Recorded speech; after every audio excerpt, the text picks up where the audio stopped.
Saya terima Sayyidina Isa Al-Masih sebagai penebus dosa saya, serta juga sebagai Rabi dan Tuhan saya sendiri. Nama saya Nur Laila. Saya yakni seseorang muslimah yang sudah mengikut dan mentaati segala yang telah diajari oleh ibu bapak saya, terutamanya dalam banyak hal iman serta keislaman. Tetapi walau bagaimanapun, semakin saya lebih jadi membesar, hati dan jiwa saya masih tetap kekosongan saja. Walau saya telah mencari jawaban soal kehidupan dari agama Islam serta ajaran-ajarannya, pada satu hari saya telah terjumpa dengan jawaban dan penyelesaian pada semua keruncingan dan keresahan rohani di dalam jiwa dan hati saya. Sejak mulai waktu itu, saya telah bisa mengenalnya lebih mendalam lagi. Hari untuk hari, saya dilahirkan dalam keluarga Islam. Ibu dan bapak saya yaitu pengikut Islam yang cukup warak dan bertakwa.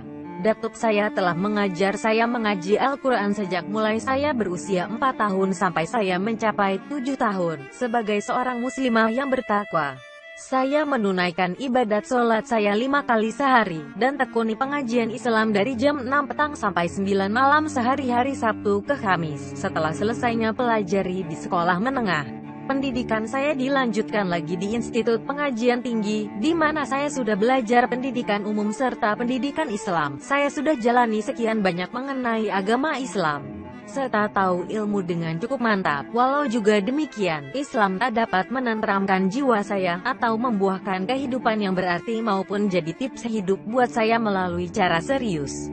Kondisi dalam hati serta jiwa saya tetap masih lagi kosong serta gelisah sahaja, serta saya tidak pernah nikmati apa yang difahami sebagai kasih sayang Tuhan, Allah agama Islam itu. Sesudah tahu telahan serta pengajian agama Islam, saya temui bahwa seolah-olah kasih sayang Allah itu tidaklah kasih sayang Tuhan yang sebenar atau yang paling disayangi yang sebenarnya. Lebih-lebih lagi, kasih sayang Allah agama Islam yaitu gitu terbatas serta bersyarat sekali. Saya sangat terpaksa sekali lakukan semua tipe hal serta ketetapan agar saya melayakkan diri agar bisa alami kasih sayangnya.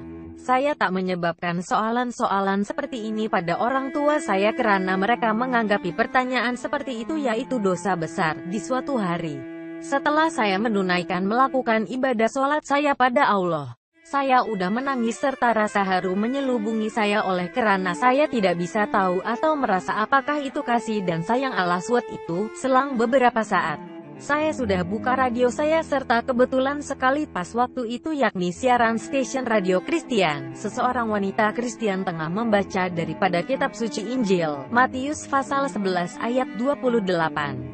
Yang berbunyi, Sayyidina Isa berkata, "Marilah kepadaku, hai Anda semuanya yang letih lesu serta menanggung beban berat, saya dapat berikan kelegaan bagimu." Saya sudah memikirkan pada diri saya, siapakah Sayyidina Isa ini, yang dapat serta bisa menganugerahkan kelegaan pada umat manusia yang berbeban berat. Saya tetap masih ingat menyampaikan kepadanya, kalau engkau sebenarnya ilahi, serta Sayyidina Isa yang sebenarnya sudah menyampaikan seperti itu, tolonglah, biarkanlah saya ketahui engkau. Pada tahun pertama saya di university, saya dijemput ke satu keramaian oleh beberapa rekanan saya. Umumnya mereka di situ yaitu orang beragama Kristen. Saya sudah mendengar cerita mengenai Sayyidina Isa Al-Masih sekali lagi.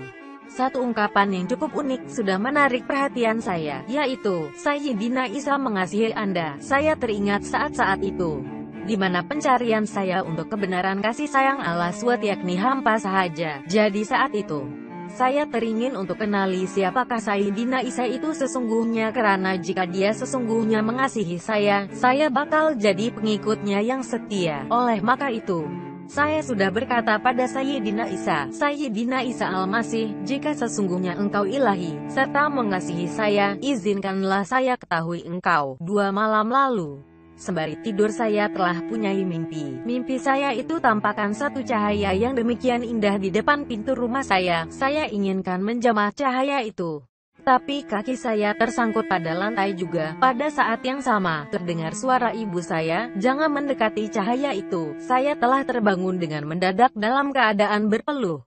Saya kurang paham apakah maksud cahaya indah itu serta menceritakannya pada rekanan Kristen saya tentang mimpi saya, dan dia menjelaskan bahwa saya harus mempelajari kitab Injil untuk rasakan jawabannya. Dan jawabannya ada di dalam nas Injil, Yahya pasal ayat 5, selagi saya ada di dunia ini akulah terang dunia. Sekianlah bunyinya kalimat Sayyidina Isa dan sebenarnya baginda yakni terang dunia. Saya menginsafi saat itu juga baginda kehendaki saya sadar dan mengakui bahwa dialah cuma satu terang dunia dan saya harus ikuti jalan baginda. Mulai sejak mimpi saya itu, saya telah membaca, mengulas dan mempelajari kitab perjanjian baru dalam kitab suci Injil pada sehari-hari. Makin saya mengerti pengetahuan serta pengetahuan saya dalam Sayyidina Isa Al-Masih dan menginsafi siapakah baginda sebenarnya, makin jelas sekali bila rencana Isa Al-Masih di dalam Islam dan Al-Quran sangat dangkal sekali. Saya sudah menyerahkan semua jiwa dan kehidupan saya dalam genggaman Sayyidina Isa.